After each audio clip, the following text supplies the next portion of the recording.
Welcome to another episode of It's Debatable. I'm your host, Justin Jones, here with co-host Sebastian Pluvio, co-host Jalen Green. And yes, we are talking NBA basketball once again. Before we get into everything that's been going on, gotta ask, how y'all doing? I'm Gucci. Chilling, man. Everyone's good? How y'all like the first week of the season? Any surprises real quick? Any quick thoughts? It's all right for now. It's all right. Yeah.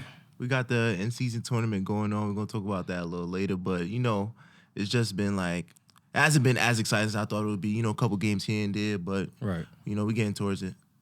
All right, so let's just jump right into it. We're gonna start in the Eastern Conference. To start this segment, I would like to know: is it a foregone conclusion that the Eastern Conference Finals will be the Bucks versus the Celtics? And I'll start with Jalen. Nah, to be honest, I don't really feel like that's a foregone conclusion just because when I've seen with Milwaukee, I don't really feel like they're as strong as we've seen them as on paper. They look very beatable. I even seen like they had a big blowout loss against the Hawks last Sunday, and it didn't really look good. Dame's kind of on and off. It's either he has like a great game or he has like a poor performance. So I think he definitely needs to just get more comfortable with the offense and everything, just trying to find his spots and everything. I definitely feel like you still have a new head coach and stuff, so stuff still needs to be implemented. I really just don't feel like they're still as strong as they were in prior seasons, but that's more so for the Bucks end. For the Celtics, they look very, very strong too. I could say, like, you could say kind of confidently that the Boston Celtics is going to be there, but as far as the Bucks goes, I wouldn't just like on the fly just say that they're going to be set in stone in the Eastern Conference Finals. Seb?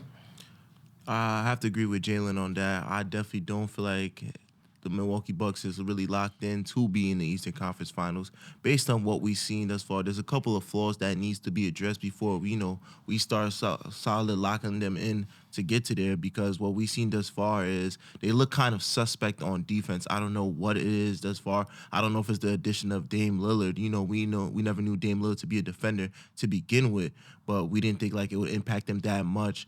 Another thing as well that I'm noticing is how Giannis is just deferring to just Dame Lillard, just trying to implement them into what's going on in Milwaukee. But to be the best, when you're the best player on the court, you got to really just show why, and just everybody has to follow along. So I feel like Giannis is really deferring, but you can't defer when you're a two-time MVP, a Finals MVP, and an NBA champion. You have to lead the way. So that's another thing I've seen. And just another key point that I point out is they might have some trouble with the Philadelphia 76ers.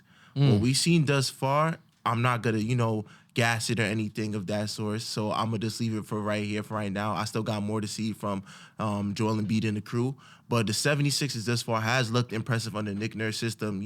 A whole lot of ball movement has been going on. And just the additions that they have now with wing defenders and Nicholas Batum and Robert Covington, that gives them more variety of what they want to run and more spacing too as well. And I'm noticing that within Joel Embiid's game, dishing out the ball more. Tyrese Maxey, somebody I want to shout out to as well. Definitely has taken up that step, just under James Harden wing for those last 2 years. I feel like he's really ready to grow into his own as well. And just another person I want to shout out as well that got picked up late, Kelly Oubre. I don't think people have spoken about him enough, but somebody that's came into this system and ready to play, ready to hoop when his name and his number is called up. So I definitely want to give them 76ers their credit thus far.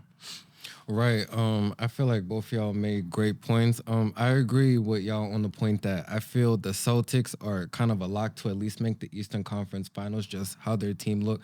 I believe still the only undefeated team left. Just the addition of Porzingis and just all the moves that they made. I feel like it's just been great additions, and it's kind of being a seamless fit. Now, I know that it's still early in the season, so a lot of things could turn out differently. I remember last year to begin the season, it was like Utah and Portland with great records, and we was all like, are they going to make the playoffs? But then we all seen that, once we got to like late November, December, the standings just shifted, right? So I'm locked in on the Celtics now. There's a couple of things with the Milwaukee Bucks. You brought up the Sixers. I'm also going to say the Miami Heat. I think those are two teams that if they make another trade, I think that, they can compete with either the Bucks and the Celtics to try to mess up that, that Eastern Conference Finals marriage per se. Because right now, the Heat kind of look bad. But I think that they have to, but it's still early though. Right. That's why they have the play-in. So if the Heat get in, just the system they always have in place, I feel like there's still going to be trouble. We know what Jimmy Butler does once the playoff starts, the coaching of Eric Spoelstra, right? Because if the Bucks and the Heat were to play right now, the playoffs started just today, I don't think it's going to be convincing that the Bucks beat them just due to the coaching of Eric Spoelstra. Right. Agent Griffin is a new coach. That brings me to a new point. Even if the Bucks were to get past the Celtics, right, and they got to the finals, and if they were to win, he would be one out of six coaches that in their first year actually won the championship. I think that's something that has to be watched. Is the late game adjustments. The playoffs is always a game of chess. Is he going to be able to make the right moves? That's something that we're going to be able to watch. So I have to keep my eye on Adrian Griffin as the season progresses. And you brought up the last point. I was going to make the defense of the Milwaukee Bucks. They're giving up about 116 points right now, which is the fourth worst in the NBA. You're not going to win a championship like that. In the playoffs, you're going to have to get stops. And, moments matter. Dame is just going to have to be a little bit better defensively. I think we're seeing how them losing Drew Holiday has a great impact. He's not the scorer that Dame is. He never will be. But him guarding ones, twos, and sometimes even like smaller threes, that matters. And I think now we're seeing how much of a, impact that really made on the team. So, if I had to bet, I still would think it is going to be the Bucks and the Celtics. But like I said, I'm watching the Sixers and the Heat. Could they pick up somebody, or can they make an additional move to really help them out? Any more to say on it? I was just gonna ask you just specifically about the Miami Heat because last year around this time when they started off slow, we said that we were all disappointed. Do you think anything has to do with that, just off the strength of how they lost Gabe Vincent and Max Right. Strus too as well? Things like that is like you lose like people that was already in your system. So now you're trying to implement new guys to run what you want to do. You don't think that's really like one of the main causes for them thus far? Because at the end of the day, when we look at it, the Miami Heat is gonna be there. Like we feel like they're gonna be there, but is it just maybe time where it's just like maybe they're not gonna be there just because of the moves that they didn't do in the offseason is gonna hurt them? It's a very complex question that you ask. I picked the Heat, as the worst team of the offseason just based off the moves they made. I think it was a very risky thing, once again, to wait the whole summer for one player. Because if you don't get it, then how do you pivot when all the other free agent signings are gone? So right now, the Heat are also dealing with injuries, though. I know Caleb Martin's been in and out of the lineup and a couple other players, so it hasn't been the full roster.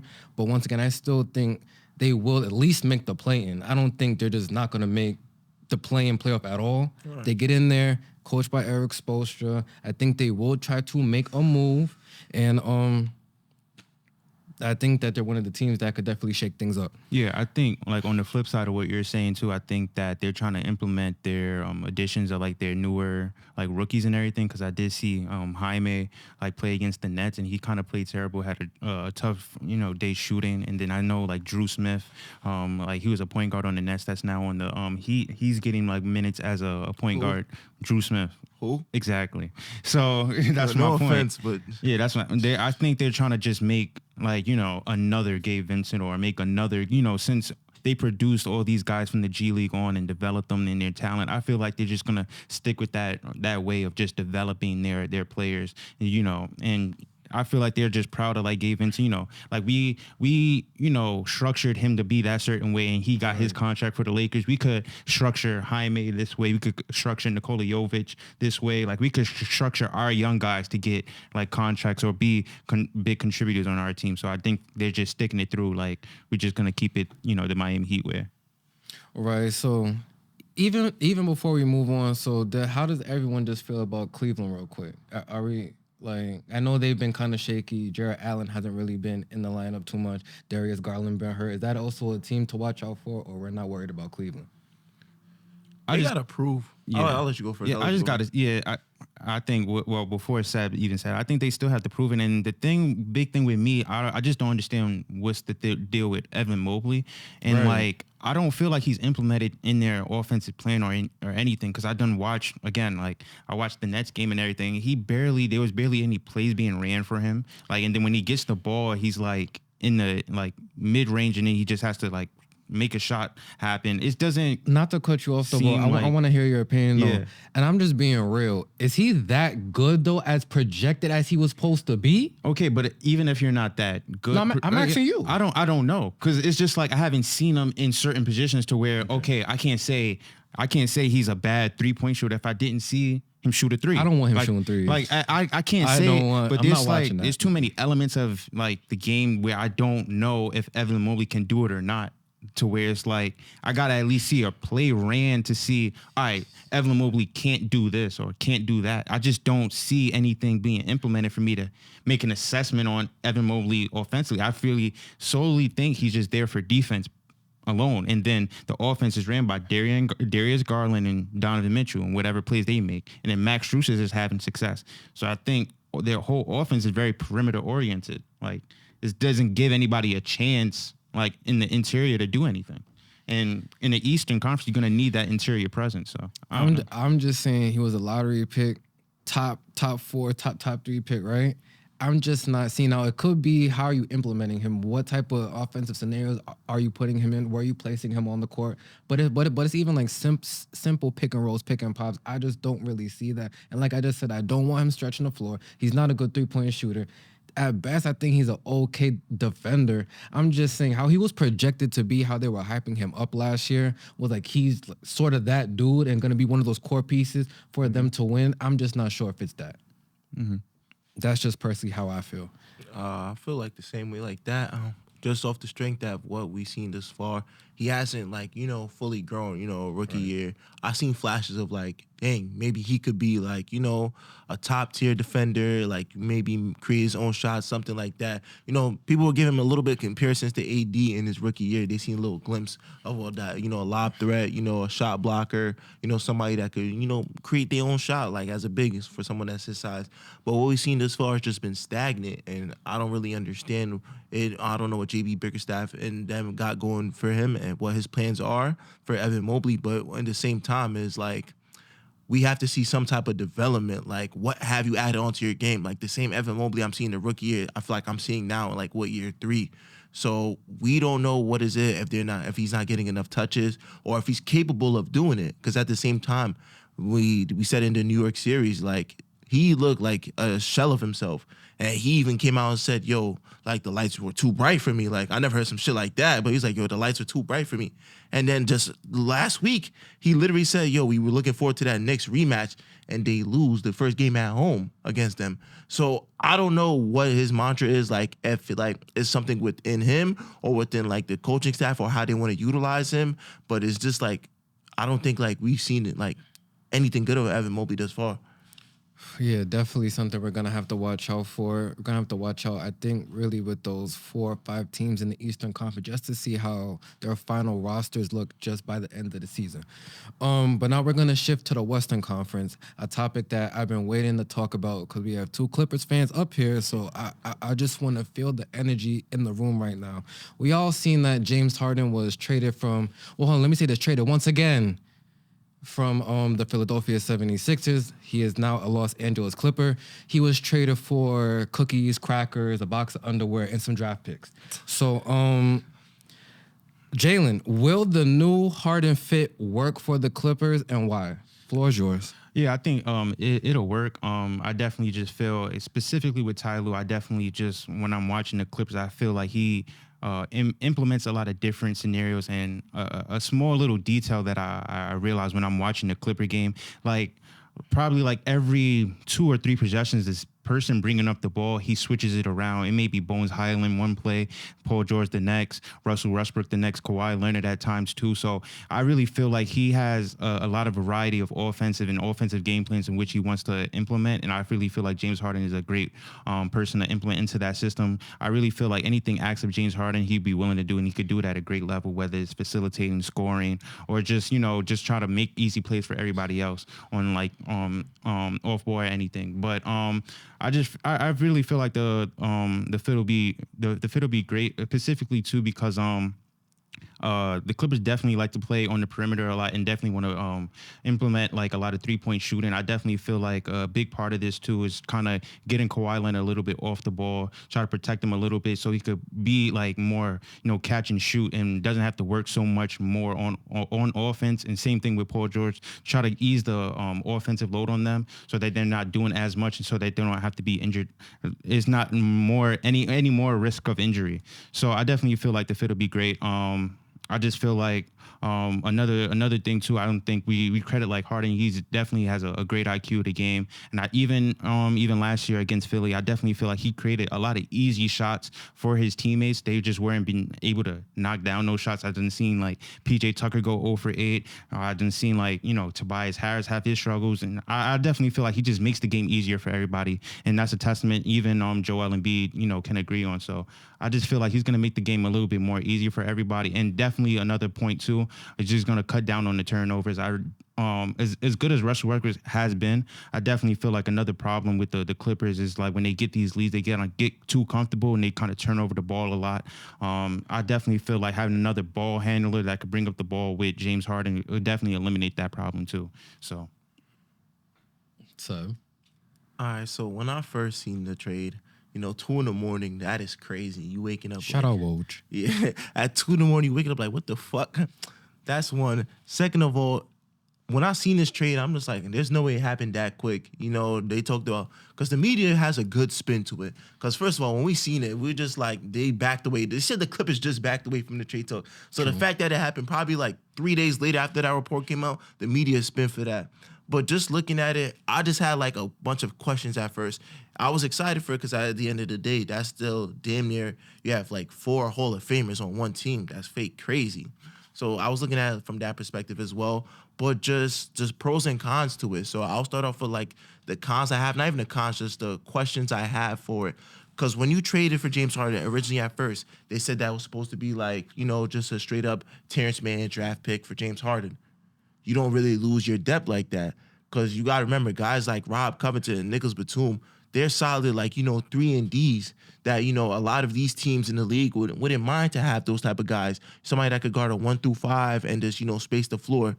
So I was looking at it like that. Now you have to address the defensive end for the things for the Clippers now, because you don't really have that versatility on defense like you once did for trading for a guy like Harden, and then for PJ Tucker as well. That's another thing. Rob Covington and guys like Nicholas Batum, when we're at the 5 spot and they're spacing the floor, thing is they'll take the 3. Like, you have to close out on them. For a guy like PJ Tucker now, like, he'll be on the floor and don't mind getting no shot attempt, just straight 100% hustle for like 45 minutes a night. True. Teams don't got to worry about that. Like, they don't got to like, oh, let me close out on PJ. Like, PJ's not really going to take the shot. So that's one thing I have to, like, I was really, like, just curious to see what's going to go on with. Another thing is just, there's one basketball, too. So when I look at it, Russell Westbrook already stepped back on his usage rate for guys like Paul George and Kawhi Leonard. Now you have James Harden. How are you going to implement for all, like, 4 of those guys to be on the court together? Like, is Westbrook going to play off ball a lot? Or is Harden going to play off ball a lot? Because now the James Harden that we know is not the same one that was in Houston. We have a James Harden now that's really just, facilitates and does a great job at facilitating. Like, everybody's going to eat. You just got to be ready, shot ready for James Harden, or just pick and roll ready, just anything of that nature.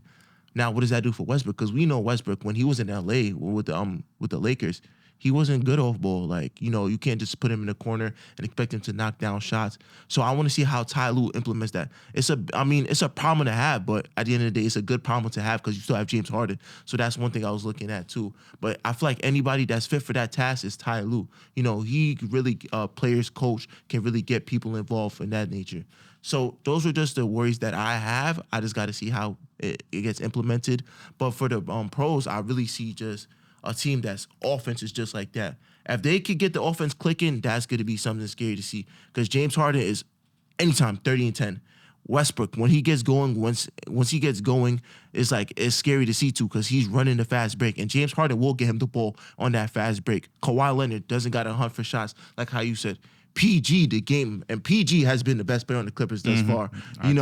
early MVP candidate. You know, it's only been like 2 weeks, but when we look at Paul George, he's backing up what he's saying on that podcast P shit. He said he's on bully time. That motherfucker's on bully time. When I seen in that Lakers game, even though they lost, I seen a PG that's really like, I don't know, he got a different animal in him. So shout out to PG as well.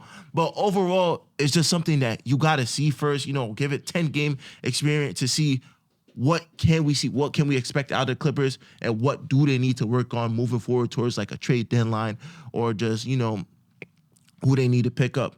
So overall, it's a little bit conflicted. I don't have no definite answers.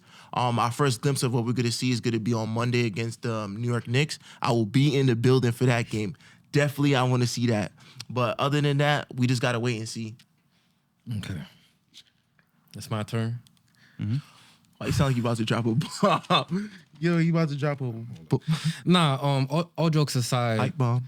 To answer the question, well, first let me say, with this Clippers team, I feel it's championship or bust. It was that for me before they acquired James Harden. It's like that after they acquired James Harden. So to answer the question, will the new Harden fit work for the Clippers? I'm gonna say no. And I just have some of the same concerns you have and just questions. You brought this up as 4 players that operate best with the ball in their hands. So it's like they're gonna have to sacrifice even more. All right, you have 4 people who would want to dominate the ball if they could all the time. Russell Westbrook, you brought up the great point. He's not great playing off ball. Paul George and Kawhi Leonard, are they just gonna be happy with Russell Westbrook and James Harden kind of monopolizing the ball? I just have to see it. The Harden-Russ situation, the last time they was together, it was reported that they didn't want to play with each other anymore. It's not coming back to the same team. Yeah, they're brothers and all that off the court. So I follow the Clippers. I see them coming to the locker room. They dapping up, they happy and all that. But when things aren't working on the court, are they gonna butt heads? Like I have to see that. It's still the health thing. Harden's been, I don't want to say injury prone, but the last 2-3 seasons, he hasn't played a whole bunch of games. Right. He's had nagging injuries. He's getting older. Adding, once again, PG and Kawhi to that mix. Are they going to play enough games together as that 4 to where they're going to have that cohesiveness that when the playoffs come around, they're ready? That's always been another problem with the Clippers. They have so many injury problems that they don't have the chemistry. And that's just important. The Denver Nuggets won the championship because they have great chemistry. They built that team from the bottom up. They know each other. And they know the sets they like to run. Jamal Murray knows where Jokic likes the ball. Jokic knows where Michael Porter Jr. wants to shoot the 3-ball at. They're going to have to work all these basketball minds together. Another thing, is Harden going to be happy now with the role that he has? Because I watched the full interview when he was talking to the media people. He said, I'm not a system. No, he is the system. He's not a system player. He's not a system player. He is a system. But you're going to have to come here and play a role in a system. Nah, listen, I'm not worried about that. He's going to have to kind of damn near play the same role in Philly, be a facilitator, because I don't think they brought him in here to be the Houston James Harden, because that's going to take away from Kawhi Leonard and Paul George. So I don't see why you say that if the team you're going to have to play a role, and at best you're going to be third option. The last team you was on, you was the second option. So isn't your role going to decrease? So how is he the system of the Clippers? He's not going to be, especially for Ty Lue. Ty Lue is a coach that he's not having that, in my opinion. So Ty Lue, somebody that could get to a player's coach. So I feel like, why did he say that? I want to hear from why did he? I'm so confused. I feel like he wanted to get off his chest on what he felt like was transpiring in Philly. What he's talking about is prior based on Philly. It's not what's going on right now, because we can't even tell what the hell James Harden going to do. What he said. Yeah, but even when he's saying that, I really feel like when he's saying he's not a system player, he is a system. I really feel like he's capable of doing anything. You can't just say you can't just say he's like a 3-and-D. He's not a 3-and-D or a playmaking defender. He's everything. Like if he wants to score 40, he can. If he wants to, rebound at a high level, he can. If he wants to assist, he can. If he wants to play defense, he could do it at an efficient level. I really feel like he's a system in itself where anything you ask him, he could do it at a high level. But Jay, I know you watched the interview too. He said the Sixers had him on a leash. Yeah. But isn't he sort of gonna be on a leash on this? There's only one basketball, like Seb said. How is he not going to be on a leash? But Ty Lue gives those players, like, he gave Russell Westbrook when he came here. I understand. He let Russ be Russ. And the thing is with Ty Lue, he said it on many interviews. He said like, I hate yo, that quote, bro. I hate that quote. No, I get it, Russ. I don't want to hear that no more. Go ahead. let Russ be Russ. That's exactly what he said. Bro, I'm quoting what Ty Lue said. I know. From like, I think it was on All the Smoke. He was just like, yo, let Russ be Russ. And whenever he's bugging, like he reels him back in. He's just like, yo, chill out. Go sit on the bench. Like, yo, really like get yourself. So I feel like if he could get a connection with players, he could talk to James Harden on what he wants to implement. I feel like he's not gonna shy. Ty Lue doesn't shy away from nobody. We heard it when he told LeBron, like, yo, you gotta play better. I don't give a fuck if you have 40 points. You gotta be better. So at the end of the day, it's just like he has that capability of getting through to players. So is Harden going to be happy being the at best third option and a facilitator? Will he be happy? I definitely I believe so. Yeah. If you ask to be on the Clippers, you should know what comes with it already. Right. You're So not. the Yeah. fact You're that- not gonna be. You're not past So the Kawhi fact Leonard. that You're not past the two players. The fact that he asked for that, I didn't understand his statements then, because you're kind of contradicting yourself, because you're kind of going into the same situation. It's not your team. You're No, not. yeah, The, 100%. you're not the system. I'm just confused on his statements. Will he play differently? Who knows? He could come in there and average 15 assists. I wouldn't be surprised. Listen, we're gonna see Monday. I'm just going off what he literally just said out his own We mouth. gonna see Monday, right? man. No, I'm gonna be watching. I'm very excited to watch that game because I'm looking at people's body language when they do not have the ball now. Yeah. Russell Westbrook, James Harden. How are y'all going to affect the game when now the ball is not in your hand? Harden's gonna have to set these back screens. Russell Westbrook is gonna have to back cut and do all those. He's been doing movements. that lately, though. When I watch these Clippers games, Right, and that's why I don't understand why they even made the trade, because I kind of like how the team was looking with just that's what I was saying too. I figured they was gonna give up probably this team man, because team man hasn't suited up like the season thus far. All So right, but that's we don't care understandable. about Nicholas Batum, Seb. I Yeah, don't. fourth I quarter don't scheming, care. why Batum? Yeah, I don't Yeah. give a Nicholas Batum. That's what I'm saying too with the addition, like the things that they lost. If you really peep, like Batum wasn't really getting minutes towards the end He of was the averaging season. 2 points a And then game. Marcus Morris towards the end of the season Oh, he was a cooked, though. was DMP. Yeah, he was And cooked, then though. the only thing with Robin Covington is like we acquired him, but then he never really got a chance to really at least play. So like it really seemed like they really got him for nothing, because No, they did. the three people that they had, they weren't really in the rotation like that. So But is it a thing, Jalen? You can have too much talent. Sometimes it's because you have to know your roles, right? Now I'll say this: if they all accept their roles, can it work? For sure, 'cause anything's possible. Yeah. But I'm just saying, based off their histories. Well, another I thing, just another can't thing I say was yes, saying I though, can't. like you say like how Nicholas Batum had the DNPs, Marcus Morris had the DNPs, and like Rob Covington wasn't utilized. When we was watching, like I know we all seen the Lakers game. When later on in that stretch, when they took out Zubac, and they went smaller though, they were still focused in on like the three offensive players and maybe like Bones. They weren't worried about PJ Tucker like that, and that's my concern. Like with Rob Covington. He's there. It's like, oh shit, let me close out on him because he's gonna take the shots. Nicholas Batum, we seen him take the shots before. So now when you have that 5-out offense and you go small like that, it's more deadlier once your 5-man is taking the shots and like actually like looking to somewhat score when it's their goal to score. Yeah, and I definitely agree too, even to the point where, you know, the reason why Zubac was getting subbed out because LeBron kept switching and kept, you feel me, just shooting over him, just getting that, taking advantage My of son him. hit the fuck you three to look at but the hand. Also, too, is one thing to look at too, they do have 2 open roster spots, and then Lawrence Frank did say, you know, the roster is not set until it's set. So he might be trying to look to acquire somebody. Here comes free John agent or Wall. so. Like here comes John Wall. Like, John Wall where? the team. The Clippers? Yeah, he's out of he been out of there, bro. Oh, sorry to say, John Wall. Yeah. He cooked. All right, but Nigga cooked. shout out James Harden though. Hopefully now you are happy, sir. Yeah, James Harden, I'm talking to you now. I hope that you are happy. You found the home that you want to be in. But now I guess really the last question, are they going to extend him? It's still the last year of his. Now if they flame out in the first round, is he on the team next year? Nah. So Well, time out. what the heck? Time out. Depends who plays better between him and Russ. Because Russ' contract is disposable at any given. Russ signed for $5 million. Now he's disposable? That's what. If you sign for that low, you really could get related to somebody. Depends who really flames out first. That's No, but it's one in a player option though for us. $5 million, still $5 million that you could waive though.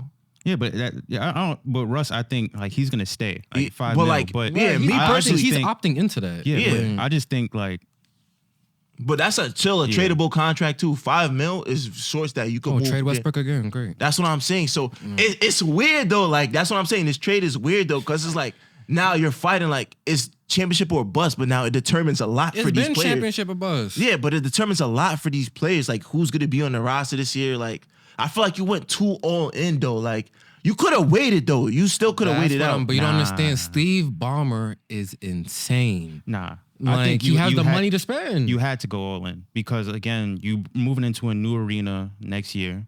And, again, like, it's been 4 years. And, again, like, to Justin's credit, like, they still haven't won a championship. You have to go all in. Like, regardless of all the roster changes, they done did everything. They done had Lou Will and Pat Bev. They done tried the John Wall situation. They done tried, Reggie Jackson. He had his, ups and downs or whatever. They done had everything. Like, at this point, you just got to say, F it. Like, fuck it, we ball. Like, go all in. So if this don't work, they're blowing it up. I don't think they're blowing it up. Oh, Lord Jesus. No. Just give them more money. Like at this, bro, fuck it, give bro. them more money. Because if James, you still gotta sell tickets too. You gotta remember that. After this, that's $30 million off the table. If James Harden doesn't come back, so you still got money. You got your bread back. But now it's like I feel you're gonna have to sign these players back. They have no draft capital at all until 2030. Yeah. All right. All right. I want to see it. There's too many question marks though. I don't like betting on a team with so many question marks. I can't bet on FanDuel if I have to question everything I'm doing. I like a for sure thing. There's too many questions now. Yeah, you added in a whole nother layer of questions. There's a whole nother layer. But that's something we just gotta wait to see though. To keep it up. Yeah. All right, so shout out to the Clippers, shout out to the 76ers who, we already spoke about. They do look good. They lost Harden now. You brought up Kelly Oubre. He looked like he's taking the next step. So shout out to both squads. Moving back to the Western Conference, I would like to ask y'all, which team start has been more surprising? Now, we've seen the Mavericks who are off to a 4-1 start, and we see the Memphis Grizzlies who are off to a 0-6 start. I feel, before the season started, I think people kind of felt it would be reversed, being that I think they thought the Grizzlies would be a little better, and the Mavericks, the defensive issues would have them sort of, just in trouble per se. So I want to start with Seb. Which team start just has been more surprising, the Mavericks or the Grizzlies? I say the Memphis Grizzlies. Okay. Because I feel like they're way too talented to be fucking 0-6. When I look at it, it's like I understand. Talented or what? You have a defensive player of the year in Jaren Jackson. He's all right. Defensive player of the year though. You have to score too though. Yeah. All right, Desmond Baines was. And I got into I don't mean to even cut you off. I got into an argument with one of my coworkers. He's like, Desmond Baines a bucket. I'm like, he's cool, bro. Like, he's cool, but he's all right, bro. Cause can you get a win then? That's what I'm saying. These players are really. Sometimes I feel like, and I'm gonna let you go, but when you have a star, it makes the game easier for other players. Now, when you're seeing Desmond Bain and Jackson in these roles, they damn near look like crap. Yeah. Well, like another thing too, like Desmond Baines, like somebody that can score. Like he can score when John Morant's out. So that's just alarming too. And another thing is you traded for Marcus Smart. Like you have another defensive player of the year too. So I don't understand how these teams are outscoring you for you to be 0-6. And another thing is I understand y'all lost Steven Adams, but there's no way in hell you're supposed to be. There is no way in hell the Memphis Grizzlies was up 10 last night and lost to the fucking Portland Trailblazers. Yeah, messed up my parlay. Thanks. There is no way. I don't know what's going on. Taylor Jenkins, you got to figure it out, man. Because I understand John Morant is not coming back to like, when is it, like 20? Till like Christmas. Till like fucking Christmas. Because there is no way a team that talented that finished at least, top 3 last year? They finished like top 3 last year. The year before that, they finished top 3. Like they had a positive record when John Morant was out. We seen it. Like they said, like they have a like good record when John Morant's out. And now all of a sudden you're 0-6. What the fuck have you been working on this offseason? What was implemented in training camp going forward? So there's a lot of asterisks that's going on to what's going on with the Memphis Grizzlies. I don't know what it is. I don't know, like, if Jaren Jackson, I don't know what the hell's going on. Like, I get paid too much money to be down 0-6 and lose to the Blazers especially, too. That's the biggest thing. That's the biggest thing that's alarming to me. Like, there's just no way, man. That's just the biggest disappointment to me. Jalen? I'll go with the Mavericks. But to go on the point with the Memphis Grizzlies, I just feel like they kind of just lost a lot. But I really feel like an underrated part of it was losing Dylan Brooks because now they don't have a small forward on the perimeter, and like you can't even name their starting small forward. Like He's out here. Exactly. I was about to say that as him. He's that like, Williams? but I still I haven't seen enough to me proven to say like he's a good X, Y, and Z player. Oh yeah, so he's definitely unproven. So again, in Marcus Smart, you have Marcus Smart running the point guard. He's not a point guard. Like I've been saying this for a long time. Like your starting point guard cannot be Marcus Smart. He cannot facilitate at a high level. He's there for defense, and if you need him to catch and shoot, he's gonna catch and shoot. But he should not be your starting point guard at any time. Like at least off the bench, or at least at shooting guard. Don't have him facilitating the offense. That's just terrible. And again, with the Steven Adams thing, they lost Steven Adams and John Morant, but it's not. I don't really feel like it's too much of a surprise. But the only thing surprising is just the competition that they're going against. They should be winning these games. That's what I'm saying. It is no excuse. There's no way you're cooking over the Blazers right there's now. not really too many bad teams anymore, though. Even the bad teams that were bad teams last year, they're kind of look at the Spurs. But I'm saying no, they're just decent. But even if they're bad, like but then again, they got a number one pick though. Yeah, they got we won't get into that later, but they got a number one pick though. Yeah. My brother just dropped 38. Yeah.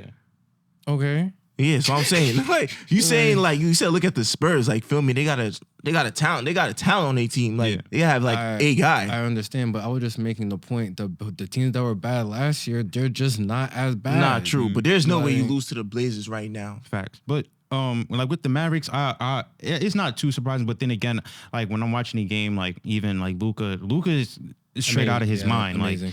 Like Luke is straight out of his mind. I remember like he had like 3 buckets against the Nets like at the final countdown, and then he just heaved it up and went in, banked it. Easy. That shit hurt my soul. I'm not even gonna lie.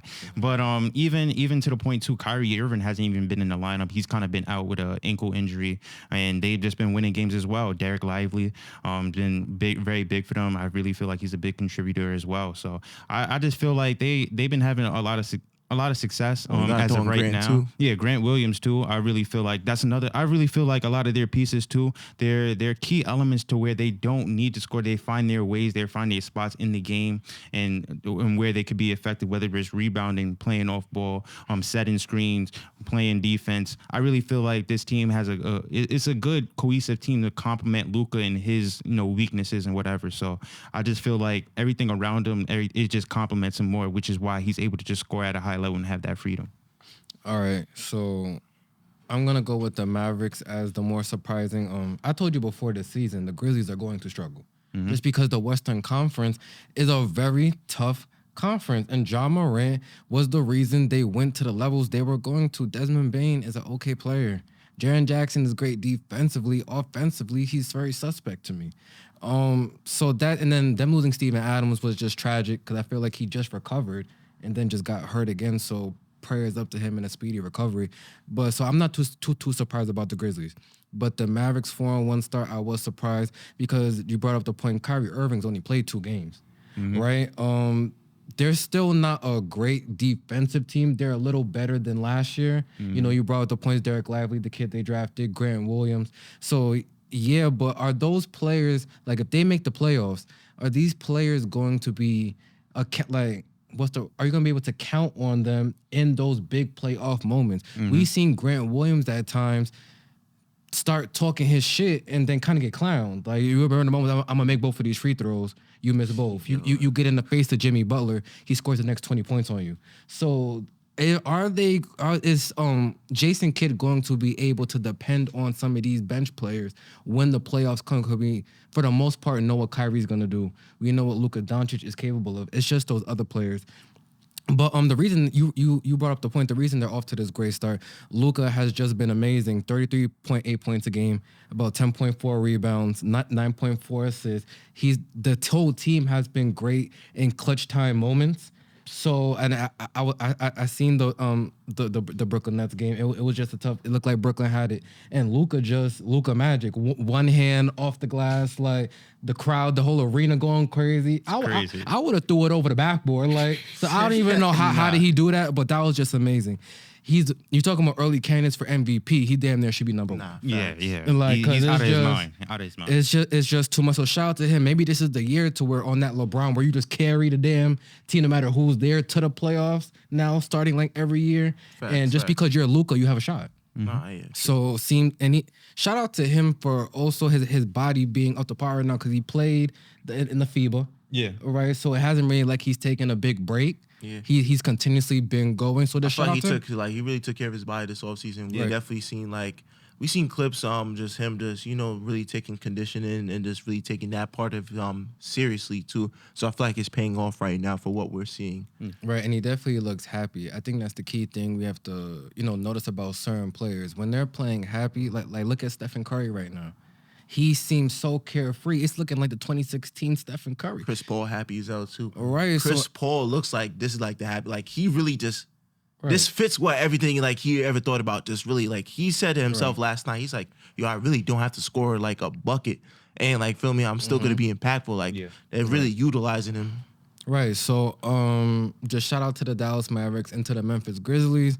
Taylor Jenkins, you have to get it together. Because I'm reading these comments after the game, after y'all lose. They're saying you need to acquire with DoorDash. They're saying you're about to get out of here, you're about to get fired. The fans are on them right now. Yeah. It's looking bad. Like I want you to read those comments the next time they lose. It gets vicious. Yeah. So quick question: Are the Grizzlies cooked? Like, are they cooked for the season? Are they making the play? What are you saying? Like, are they cooked? Like, just like last seed, like is it like I feel they still have a chance to make the play-in when Ja comes back, but they're gonna have to work, like, cause the West right now. You even brought up the point, and you was kind of on the money.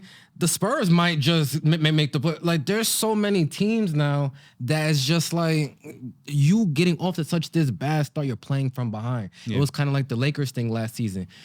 Everything had to go right. yeah. So it's like we're just gonna have to see. Did you have to answer his question about the Grizzlies? No. I just got to see. It's still early in the season, so Right. yeah. All right. So now the last segment of the show we kind of just talked about a little bit. Victor Wembanyama has just been amazing. Shout out to you. You have definitely exceeded expectations thus far. Like these first 5 games, hearing Shaq-like numbers, LeBron-like numbers, David Robinson. He's getting all the comparisons. I'm hearing people saying this is the person that could get in between the whole LeBron-Jordan debate. I think that's That is crazy. a little bit of a stretch, though, Rachel Nichols, because you Yo. was the one that said it. But I get what she's saying, though. His ceiling is very high. So the question is simple, Jalen. Can the Spurs actually make the playoffs this year? Yeah, they could definitely make And the hold play- on, before you go, not play in, that means make the playoffs, just so y'all know. Not to play in. Because you can make the play in and not make the playoffs, though. So can they make the playoffs? That's my question. They could definitely make the playoffs. Okay. I just feel specifically to with Victor Wembanyama is Wembanyama, but I feel like the pieces with Vassell and Keldon Johnson and Jeremy Sohan, those are kind of key elements that help complement Victor Wembanyama. I specifically feel with Jeremy Sohan, kind of a point that I didn't see last year too much. He's actually kind of facilitating the ball a little bit and having. And like you're already running, Victor Wembanyama on the floor, having a bigger, guard or forward, facilitating the ball. I definitely feel like it puts them in an advantage compared to other teams that's running a little bit smaller. And I definitely feel like Vassell and Keldon Johnson are your 20-point per game scorers. They've been doing that, since like last season and the season before. I just feel like they kind of taken advantage of having Wemby on the court and just getting those, opportunities to score. So I definitely feel like, all those pieces, like just surrounding Wembanyama, they're able to have that freedom and play freely. And I definitely feel like those are key elements that you're going to need getting into the playoffs. So I definitely feel like those pieces with Wembanyama compared to other teams, they could definitely, squeeze out like a 5th or 6th spot. Maybe get to the play-in. I don't. But they You just excited. I know you're happy to be a Spurs fan again. No, I'm not a Spurs fan no more. Like I'm not gonna lie. Wow. I'm not. I like Wemby, but the Spurs I was a fan of is not the same Spurs as now. You're but a fan of Tim Duncan? yeah, like I'm a Ginobili? Tim. Yeah, I'm sad- Tim I'm- Duncan. Like I'm a fan of those guys. Like I'm sad to hear that, Jalen. yeah, but like, I'm not going to cap. Like I'm just not I don't have that same excitement watching Spurs games. But Tiago Splitter, you're a fan of Tiago Splitter? yeah, like you feel me? Yo, he what said, the fuck? Thiago Splitter. Seb, can the Spurs actually make the playoffs this year? Yes. I say this strong and confidently because just everything we've seen this far. Really think about it. When's the last time we was excited to watch a Spurs game? When was the last time there was hype around the Spurs? 2014. Bro, 2014 we was in high school still. Like, a lot of shit was different back then. So now when you look at it, and when I'm watching these games too, it's like they're exciting offensively too. Wemby, we what we seen thus far is that he's gonna dominate. We seen it win that Phoenix game. That just looked crazy. The man got the ball from half court, one dribble, pull up, 3 at the buzzer, man. For somebody his size, just look just like KD, but just 7'4" is insane. So he showed up and he's lived up to the hype thus far. I want to see it continue over. I said I could have him going into being an all-star this year too. I know we spoke about it off camera. We know there's a lot of other players, but just the hype and just how the league is promoting somebody of that like caliber, he could definitely get into the all-star. And just the other players around him too, I feel like they don't get enough credit. Somebody that they just recently extended, Devin Vassell. He's really like a serious shot maker too. Like watching him, like I haven't watched the Spurs game in like how long, I can't even tell you. But just this season, just watching what he's capable of, like he really spaces the floor. Like he doesn't really need nobody to create a shot. He creates a shot as well and get others involved. Keldon Johnson, he fits right into and spacing the floor and just getting a bucket when it's necessary. When teams are honing in on Wemby this far. Another player too that I want to give shout outs to is Zach Collins. I feel like he's just been like the odd man out of that starting five. He definitely, it looked like he's been working on his game. Like he's definitely got a little more bag. About time. That's what I'm saying though. When Wemby's out in the perimeter, like spotting up, he's definitely been that guy that's been in the post up position, finishing and converting in his post ups at a higher rate too. Just overall, I've liked thus far what I've seen from this team. I definitely like what Greg Popovich is implementing, just the new style of basketball, the space-oriented game, and just letting Wemby be Wemby. We seen earlier on in the season how he wasn't really playing like that, picked up a lot of foul trouble. But I feel like as the season progresses, the team in general is going to get better, and Wembanyama is going to get better as well. So I definitely feel like they could sneak into at least a 6th spot. I'm not going to give them, 5th, 4th. That's crazy talk. 6th spot. But if not, they could win in the play-in. I feel like they could grab a 7th seed in the play-in. Okay, so let's talk about it because I wrote down the team. So they're going to be higher than the Lakers? No. They're going to be higher than Denver? No. Golden State? No. The Pelicans? Yeah. It's a toss-up. It's a toss-up. We're not doing that. Y'all serious right now? Hold on. Let me just say this. I'm going to let y'all go. If Zion is going to be here, no, it's not. Because they have too many other great players, though. But the Spurs have a lot of young, good players. But even I just don't think so. Like, I mean, if you say so, I won't. But well, hold on. Is Zion gonna be here though? We know his health issue. We haven't seen Zion in the playoffs yet. Mm-hmm. Yeah, I think Brandon Ingram too. Yeah, Sorry to cut you off, but Brandon Ingram too. Yeah. Brandon Ingram hasn't he's in and out the rotation too. Yeah. They have their own health issues that they have to worry about. Yeah. When we see them when they're healthy, damn near they look like they could go to a conference finals. We were just saying this last year when they got off to the hot start. There was first seed, all types of shit. Yeah, and I haven't seen enough games with Ingram and Zion. They said that big three has only played at least probably 15 games this far. Yeah, and the Brandon Ingram thing is something we're going to talk about on a separate date. But just CJ McCollum and Zion, teams can't stop them. Zion's just sort of like the Victor Wembanyama effect. Once he's in the paint, you just can't stop him. Without Brandon Ingram, what are they 4-1 right now? 3-1? Like they look great. That's what I'm saying. But we know that they look great though. But we're not banking off their talent. We're banking off their health this season though. But even so, they just have more ready players. That's true. When I watch the Spurs, right? I like the team, but if you really look, they still make a lot of bonehead decisions. Mm-hmm. You talked about Devin Vassell. He's a great scorer, but sometimes he takes crazy shots. Yeah. I'm literally watching it like that 3 was ridiculous. Yeah. And I can see it on his face. He knows it was ridiculous. Mm-hmm. I see it on Greg Popovich's face. He knows it was ridiculous. So the players, I like them. Lucky Greg Popovich is 80 because back then he would have cursed that motherfucker. Somebody told me this player would have been sat down a long time ago. But you're letting them learn. I like the team is young, just not this year. I like next year because even going on, I don't like them over the top 6. The Lakers, Denver, Warriors, Pelicans, Suns, and Clippers. I don't like the Spurs better than those 6. And then we're going down to them the play-in. I don't like them better than the Kings. I don't like them better than the Thunder. I don't like them better than the Timberwolves. And the Mavs thing is debatable because I don't think the Mavs are going to keep up this pace. But those are 10 teams right there. Bro, what we're looking at right now, though, the West is nice as fuck, though. We all get that. But we're going off of what we've seen from these. But every year, there's a new team that comes up and surprises. Last year, the Kings finished 3rd. Okay. Mm-hmm. We did not expect that for the Kings. especially in that Mike Brown system. So that's why I'm saying every year there's gonna be that one team that shocks the league or like comes up and we're thinking like, yo, are they here? Like, is it about time? What I'm seeing from the Spurs right now is if they could put it all together and keep going at the rate that they did, why not be the Spurs? I don't disagree to that, but even look at them comparing them to Oklahoma City. They had to acquire the talent and let it grow.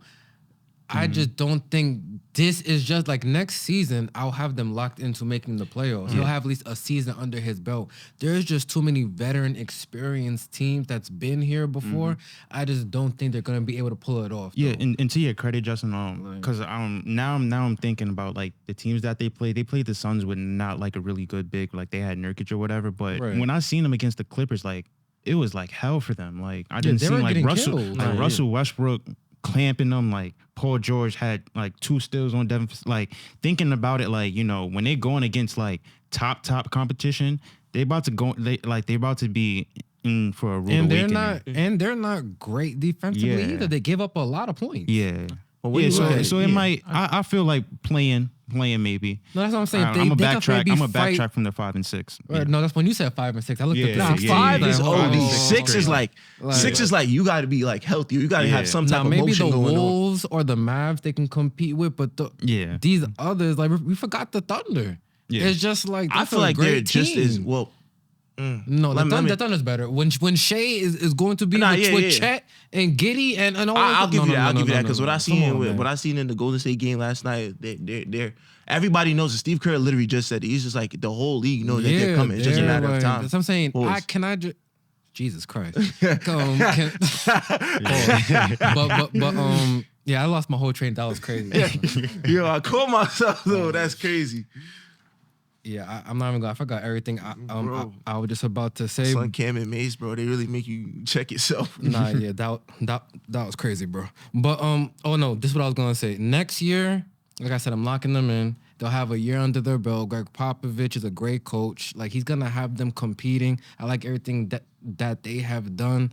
Even when they get down on, they get down and they're losing by a lot of points. They fight back. They don't quit. We already seen the comeback they had the other day. But I just need to just see it develop a little bit more. Yeah. But that will do it for this episode of It's Debatable. I want to thank y'all for, pulling up and discussing basketball. I thought we were doing the playing thing, no? I forgot. Okay, so my fault, bro. The plane, take the floor, bro. All right, yeah. So just real quick, we're just gonna run through it real quick. I know it's just basically in the Western Conference it's split up into 3 groups, 5 per group. Same thing with the Eastern Conference.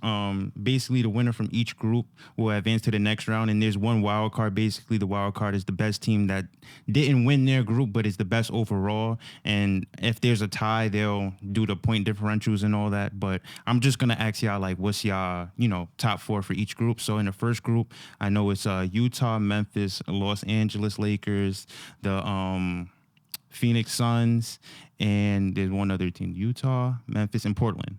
So out of those 4, who do y'all got? The Lakers clear cut. No, I got the Lakers too. The Suns, the whole Bradley Beal situation, the health thing. Out of those teams you're naming, the Lakers seem like the most. But I feel like the Lakers are the most to take it serious. Like the play-in, I don't think so. Nah, the in season. The in season, my fault. I feel like that's something that they would like. Just building good habits for like a playoff. If you're playing for something, LeBron wants to build those type of habits. But you know what LeBron's playing for though, man. He's playing for the chip as well. I don't think he's gonna tell the team, let's really harp in now and win the in-season tournament cup. They're gonna do what they have to do to make the play. Their aspiration, something like some of the teams like Utah. Yeah, you got Utah, Portland, Memphis. Those teams really might try to go out there and kill so they can have something for their represent their season. Because Portland, Utah, they're not winning the championship. Matter of fact, that's true. Younger teams might take this a little bit more seriously because they know their aspiration for the playoffs might be cooked. So let's build something by winning. That might be for the.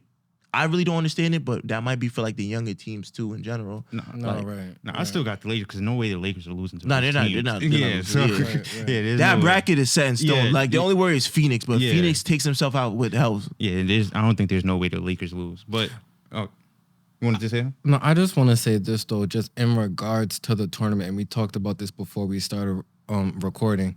How much of an emphasis how do I say this? How much is this going to matter to where 5-10 years down the line when people are having debates, kids are debating at the lunchroom school table, are they gonna say Shai Gilgeous-Alexander won 2 in-season tournaments and that's why he's better than this person?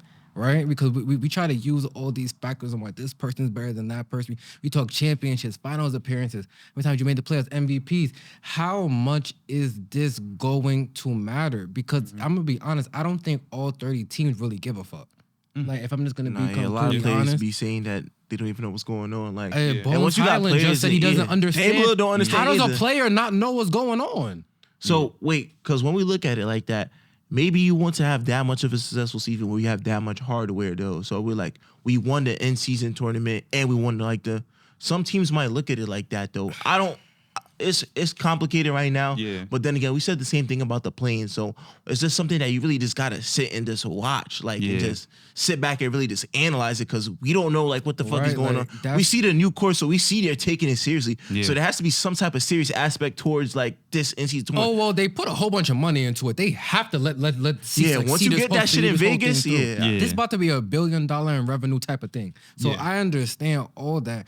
It's just, if not all teams care, then it's like how much. But I think you're right. It's going to be a time thing. Because then the play-in thing, I remember LeBron was like, why was the play-in even implemented? But then like the next season, they damn near needed the play-in to get into the. Yeah. So I guess it's going to be a longevity type of thing. But that's why it's hard for me even to make predictions. Because like, I'm going to just pick the team I feel is going to win the most games, period. Yeah. To make the play. That's why doing this is so weird to me. Because I'm not going to say Utah. It's just gonna. I feel Utah wants it more, or would care more. You feel what I'm trying to say? It's some shit like it would have to be like some March Madness shit, like literally one and done. Yeah, but then the March Madness, that's what you're playing. That's the whole thing. It's like Yeah. March Madness. But if you're gonna do it it's in like season the tournament championship. where you do like Group A, B, C, like it's really supposed to be knockout. Like you set the brackets, all 30 teams. Oh, I get what you're saying. That's A what I'm one, saying. no, that Yeah, would've been one better. and done. Yeah, If that you really would've want to been build better. that continuity to the end season tournament, and you're just building up every like Friday and like Tuesday, where it's like, Yeah. oh, you're gonna play this. No, if you're gonna do No. that, yeah, like no, what the fuck? Like I don't understand. Like This feels like the playoffs, but not the playoffs. Yeah, because like- even like in college, the March Madness, that's when they're about It's to one win, and done, to win yeah. it all. So now the more that you advance, so say like a team like fucking the Pistons, like if it's one and done and they're like fake in the semifinals, now it's like, yo, what the fuck? Like you're putting the league on notice of what like talent you have ahead of you. True. It's just not put together. Like it's not put together for a 7-game series, but it's put together for like a one and done. A team like Oklahoma City Thunder, like say if they made it to like a semifinals or like even a chip on just a one and done shit, like Right, now it's just like, damn, if they put it together, maybe in a few years they could I beat a think- team in a 7-game series. You made a great point out on. We're already talking about how to fix it, but Yeah. here's another great point. I forgot which player said. I think it was Tyrese Halliburton. The prize should be you got an automatic playoff spot, berth. yeah. Then they're gonna play hard for it because then it's like forget the rest of the season. Yeah, but yeah, we can go yeah. 0 and forget it. Yeah, facts. AD, sit down and just wait until we got in. Just sit down. I feel like please. there's some type of games you Yeah. got to play though, because if Yeah. you just lock yourself in for the playoffs, now you're basically telling yourself like, yo, fuck the home games, like fuck the fans, like you're basically saying that like, what am I really playing for? Like I'm ready in the playoffs, like so. I feel like it will take away from what you're trying to build because even though you're already in the playoffs, you got to build some type of habits though. Yeah. You got to have You your like definitely you do, got to yeah. take this regular season seriously. So if you're giving a team a bye for that, it's just like. You're not building no good habits. Like at the end of the day, it's like I bet we're in the playoffs. We just got to worry about what we're gonna do in the This is playoffs. giving me some AAU vibe, like some real like travel tournament type shit. Yeah. This is giving me some AAU vibe. Like I just Adam Silver, we don't need know. help. You need to come up here and explain what is going on, bro. I don't even think he knows what's going on. Listen, Yo. man. Adam Silver is strictly watching John Morant right now. He has all his eggs in that basket. He's watching John, not this entity. He's watching John Morant. Like, all right. Oh man. So if you would like to continue with the brackets, so you can go ahead if you like. Yeah. In the Western Conference, Group B is the Nuggets, the Clippers, the Dallas Mavericks, the Houston Rockets, and the New Orleans Pelicans. Denver. Mavs. I feel like the Mavs might like Luka Magic, bro. I mean, they just lost last night. They lost last night, To but Denver. No, that's not. Their first tournament game, yeah. yeah, but still, like, it's not like it's a 7-game series where you gonna see him like again and again. Like, Yeah. feel me? Wait, so yeah, so But how it's many, out- it's how out many of wins 4. you have to get? You have to. It's not. You have to have just more wins than your group. Than the other. Oh, you have to. Like, Okay. All right. And that's why Bro, this shit is and confusing they're as going fuck. against everybody in their group. So you have to beat everybody in your group essentially to win your group. So you said the Nuggets play the Mavs. They gotta play the Clippers, the Mavs, the Rockets, and the Pelicans. That's a gimme. Like, they're all spanking the Rockets, but between the Mavs, the Clippers, and you said the Pelicans as well. Yeah, and that's a Nuggets. tough ass group. All these teams have to play each other anyway. That's what I'm saying, Like, though. You know, I'm But sorry. I it's have like- no more thoughts on this. This is giving me a headache. Now they have to play each other anyway. Because it's like you go with the Nuggets, but realistically, the Nuggets that ass could lose like maybe one game that might differentiate them from like the Clippers or like the This Mavs. is like hard to predict because it's like, how do you gauge it? Like, you feel what I'm trying to say? Like, I mean, how do you for sure pick somebody? just who you feel is going to But win it's the a group? toss up. All right, because I can't go into this no more where I just Yeah. pick from different groups because it's like Yeah. just fuck my head up. Who do you think is gonna win it though? I Like, think who's gonna win it. Damn, that's tough. Denver. Denver. I got the Golden State Warriors winning this shit. I got the Boston Celtics.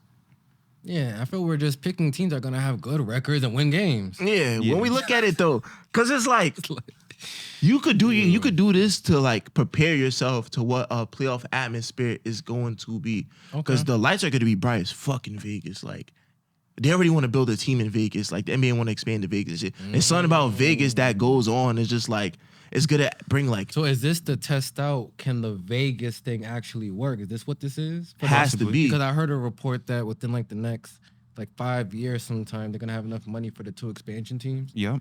So I'm guessing to test this out, let's try the tournament in Vegas, see the reception of the fans. Because and you things of that remember, nature. the NBA players wanted the bubble to be in Vegas. Actually, there's something about it. Of course, James Yeah. Harden wanted the bubble to be in Vegas. Like, what the hell? Like, yo. So when we look at it, it's just like, damn, like the lights are gonna be the brightest. Which team is gonna show up for that one and done game too? So it's a test to the teams that are making the playoffs. That was like, yo, let's go out there and like just really like build some shit on this end season tournament, and then take what we didn't do correctly and bring it into the playoffs. That's really all I have for it. So Yeah. I'd say a team like the Warriors, I feel like would take that shit seriously, just to add to their hardware and shit like that. That's about. Thank you for watching this episode of It's Debatable. Once again, I'm your host, Justin Jones, co-host Jalen Green, co-host Sebastian Pluvios. Appreciate y'all for popping out. But next week, more basketball is going down, so we got some shit to speak about. Shout out Cortez. Yeah. So-